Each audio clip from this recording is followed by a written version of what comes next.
Episode 4, Battle of the Damned. Part 1, Steel Meets Claw. Steel meets claw, the earth divides.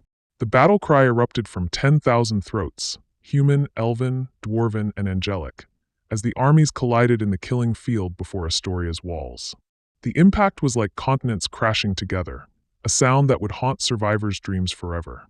In the first seconds, 300 died. Demons tore through human shields like wet parchment. Blessed blades carved through demon flesh, spraying ichor that burned whatever it touched. Elven arrows fell like silver rain, each one finding an eye, a throat, a heart, if demons had hearts. King Marcus fought in the front lines against all protocol. His advisors had begged him to stay safe, but he'd laughed bitterly. Safe? Where is safe when hell itself marches against us? His sword, blessed by Archbishop Benedict with the last of the holy water, cleaved through a demon's skull, spraying black brain matter across his face. Beside him, General Aldrich fought with mechanical precision. 40 years of warfare had taught him that survival wasn't about heroics, but about economy of motion. Slash, step, pivot, thrust. He'd killed 7 demons in the first minute, but there were always more. The left flank is collapsing. Marcus looked and saw the truth of it. The demons had concentrated their berserkers there, massive brutes that felt no pain, their bodies riddled with arrows but still charging. They grabbed soldiers and literally pulled them apart, showering their comrades with entrails and terror. Part 2, The Tide Turns. For 3 hours, the battle raged in terrible equilibrium. Demons died by the hundreds, but so did defenders. King Thrain's dwarves held the center with their shield wall. Queen Aeliana's elves rained death from the towers. The angels, led by Gabriel, carved burning paths through demon ranks. But then the temperature dropped 50 degrees in an instant. Every combatant, demon and defender alike, felt it. The primal terror that comes when an apex predator enters the room. Birds fell dead from the sky. Horses collapsed, foam at their mouths. Even the demons stepped back, whimpering. The Dark Lord had come. He walked onto the battlefield with casual grace, each step turning the ground to glass that reflected infinite suffering. He stood 30 feet tall, but size seemed meaningless. He existed in multiple dimensions simultaneously, his presence violating the laws of reality. His armor, forged from the scales of the first dragon, seemed to absorb light itself. In his hand was not a sword but something worse, a weapon forged from the concept of despair itself. Continue. I want to watch. His voice like honey poured over broken glass. The demons, terrified of disappointing him, threw themselves at the defenders with renewed fury. But now there was no hope in the defenders' hearts. How do you fight a god of evil? Part 3, The King's Torment.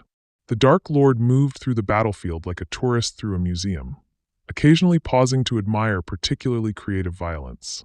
Then his gaze fell upon King Marcus, still fighting, still trying to rally his men. The human king. How quaint. He didn't walk to Marcus.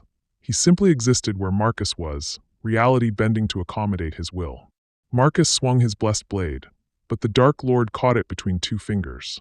The blessed steel, which had carved through demon flesh like butter, shattered like sugar glass. Your Majesty. You're fighting so hard for subjects who are already dead. Let me show you something. He touched Marcus's forehead, and suddenly the king could see the truth. Every soul that died was being immediately dragged to hell. His soldiers weren't dying heroically. They were being harvested. No. Yes. But I'll offer you a choice. Speak for me, tell them to surrender, and I'll make their deaths quick. Refuse. The Dark Lord's smile was worse than any threat. I'll never. The Dark Lord pushed his finger through Marcus's stomach. Not quickly, not to kill, but slowly, letting the king feel every layer of muscle part, every organ shift. Marcus screamed. That's just 1 finger. I have 9 more. Plus toes, if we get creative. Part 4, The King's Breaking. What happened next would haunt every survivor forever. The Dark Lord systematically tortured King Marcus in full view of both armies. Not with crude instruments, but with surgical precision.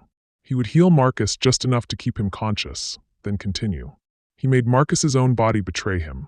Muscles tearing themselves, bones growing through skin, blood boiling in veins. Your wife killed herself this morning. Poison. She held your daughters as she died. They were still warm when you found them. Such a shame you couldn't protect them. Couldn't even protect yourself. That broke something in Marcus. Not his body, that was already broken, but his spirit. Please. Please, just. Just what? Kill you? Oh no, we're just beginning. But you can end it. Just tell them to kneel. Tell them I am their god now. The Dark Lord held Marcus up like a puppet, his hand buried in the king's back, fingers wrapped around his spine. He made Marcus's mouth move. My people. I was wrong to resist. The Dark Lord is merciful. Lay down your arms.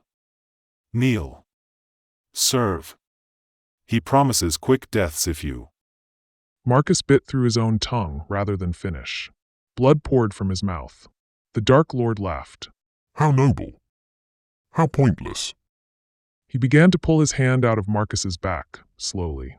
With it came the king's spine, vertebra by vertebra, still connected to the screaming king. The sound was wet and wrong. Marcus was still alive, still aware, as the Dark Lord extracted his entire spine like pulling a thread from fabric. Behold your king. This is what defiance brings. Then, with theatrical slowness, he began to pull out Marcus's intestines, wrapping them around the king's throat like a noose. Marcus's eyes, still horribly aware, met General Aldrich's across the battlefield. His lips moved. Run.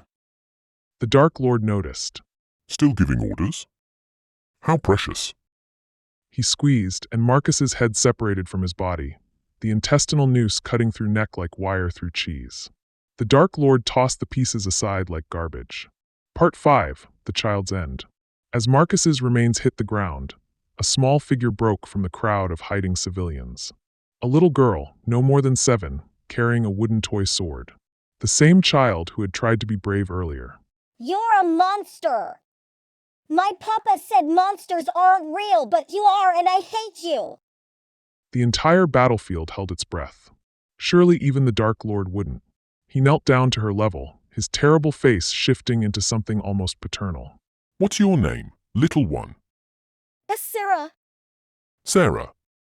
Do you know what your papa didn't tell you? He didn't tell you that monsters always win. His hand moved faster than thought. One moment Sarah stood defiant with her toy sword. The next, her head rolled across the blood-soaked ground, her small body crumpling like a dropped doll. The toy sword fell from nerveless fingers. The Dark Lord picked up her head, looking into the still blinking eyes. Children's souls are particularly sweet. So much potential to corrupt. He crushed the head like an egg, brain matter splattering across his armor. Then he licked his fingers clean, savoring it. The human lines broke.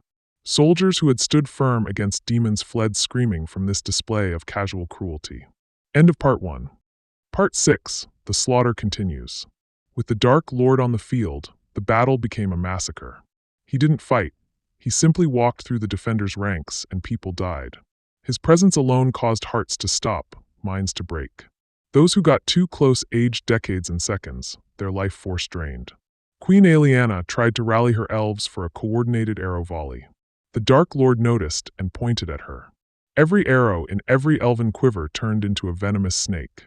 The screaming from the elven positions was brief but intense. King Thrain charged with his best warriors. The Dark Lord turned their armor molten without heat, fusing it to their bodies. They died standing, metal statues of agony, their last expressions preserved forever. General Aldrich attempted an organized retreat. The Dark Lord made the ground grab the soldiers' feet, holding them in place while demons tore them apart at leisure. This isn't a battle. This is a demonstration. Let the world know that resistance doesn't bring heroic death, it brings suffering beyond imagination. Part 7, Gabriel's Decision. Gabriel watched the slaughter from his position with the angelic forces. The corruption from Blackwood's vial was spreading through his wings, turning white feathers black, but worse was the corruption in his heart. Watching the Dark Lord's casual cruelty, part of him, a growing part, found it efficient. But then he felt them. Thousands of souls, freshly dead, being dragged screaming into hell. Not just soldiers, civilians, children, innocents who had done nothing but exist in the wrong place. Their spiritual agony was like a siren song to his corrupted nature. I have to do something. Gabriel, no. Whatever you're thinking. They're being harvested. Every soul that dies here goes straight to eternal torment. Even the children. That's the nature of. The nature of what? Of cosmic balance? Of divine justice? That little girl did nothing wrong. He made his decision, drew his sword, once pure silver, now gray with corruption, and cut a hole in reality itself. Through it, hell was visible. Endless suffering, lakes of fire, mountains of bone. Gabriel, if you go there corrupted, you'll fall completely. Then I fall. But I'm freeing those souls first. A demon came running to the Dark Lord, whispering urgently in his ear. The Dark Lord's expression shifted from amusement to interest. The archangel has entered hell? How delightful! He thinks he can play hero in my realm. Part 8. The Dark Lord departs. The Dark Lord raised his hand, and every demon stopped fighting. The sudden silence was more terrifying than the battle. My children, continue the slaughter. Paint this land red. But I have a special matter to attend to. He turned to the surviving defenders. An archangel has entered hell, thinking he can free your souls. He's wrong. When I'm done with Gabriel, I'll hang his wings in my throne room. He'll scream forever as decoration. To the Herald of Darkness, he said, Complete the conquest. Leave none alive. But save the angels. Corrupted angels make the best torturers. Then, with deliberate drama, he opened his own portal to hell. But before stepping through, he addressed the survivors one last time. You thought this was bad? This was foreplay. When I return, I'll show you true suffering. Your children's children will curse your names for not kneeling today. He paused at the portal's threshold. Oh, and that archangel you're pinning your hopes on? He's already partially corrupted. By the time I'm done, he'll be leading my armies. He'll burn your heavens himself. With that, he stepped through the portal. It sealed behind him with a sound like screaming. Part 9. The aftermath continues. With the Dark Lord gone, the demons resumed their assault with mechanical efficiency. But something had broken in the defenders' spirits. They'd seen their king tortured and disemboweled. They'd seen a child murdered for defiance. They'd seen their tormentor treat their lives like entertainment. Queen Aliana, covered in snake bites, managed to call out, Retreat! Everyone retreat! The city is lost. But retreat to where? The demons were everywhere.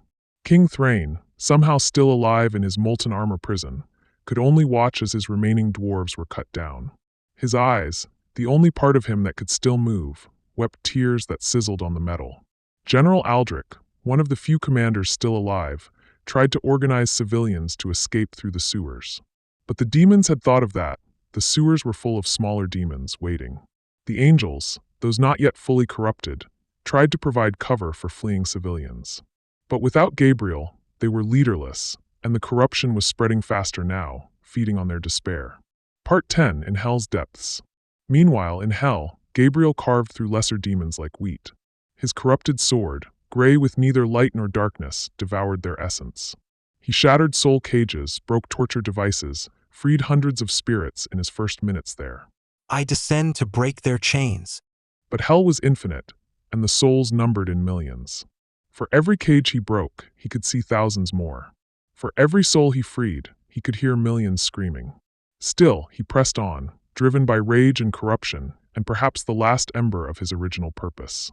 He didn't notice the temperature dropping, didn't notice the lesser demons fleeing, didn't notice reality itself holding its breath, until the Dark Lord spoke behind him. Gabriel, my realm, my rules. Did you really think you could play hero here? Gabriel turned, his corrupted sword raised. I've freed hundreds already. Their souls are beyond your reach. Hundreds from millions. Like saving drops from an ocean. But you've given me something far more valuable, an archangel, already partially fallen, in my domain where I am absolute. Then face me, unless the mighty Dark Lord fears one corrupted angel. The Dark Lord's laugh shook the foundations of hell. Fear? Oh, Gabriel. I'm going to enjoy breaking you. And everyone above will hear your screams. Epilogue. The stage is set. Above, in the mortal realm, the battle of the damned was ending. Astoria was falling. The armies of light were scattered or dead. The Dark Lord's demonstration of power had broken not just bodies but spirits. Below, in Hell's depths, two powers prepared to clash: the corrupted archangel, desperate to save even a few souls, and the Dark Lord, amused by this futile gesture of defiance. The demons above began to chant, somehow knowing what was about to happen. Witness the fall. Witness the breaking. The last light dies in darkness. The battle of the damned was over. The archangel's fall was about to begin. End of episode 4.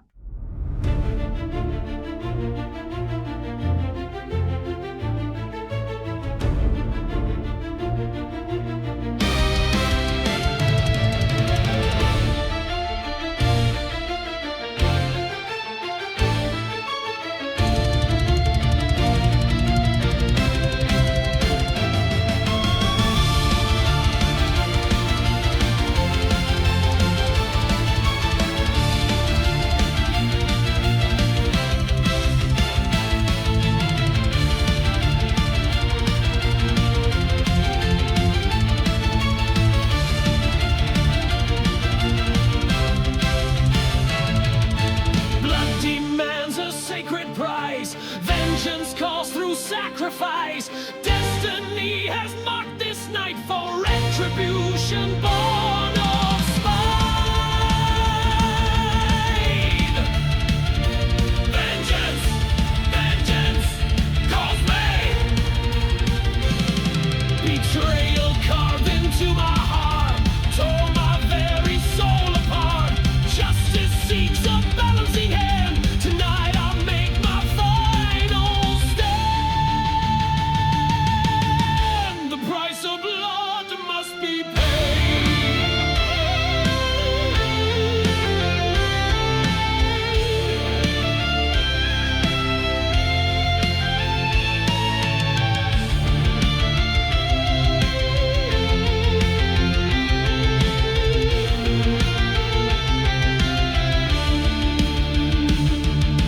Ghosts of ancestors decree that none who've wronged me shall go free. Ancient rage will find its voice. Death and vengeance only choice. Blood for blood, eye for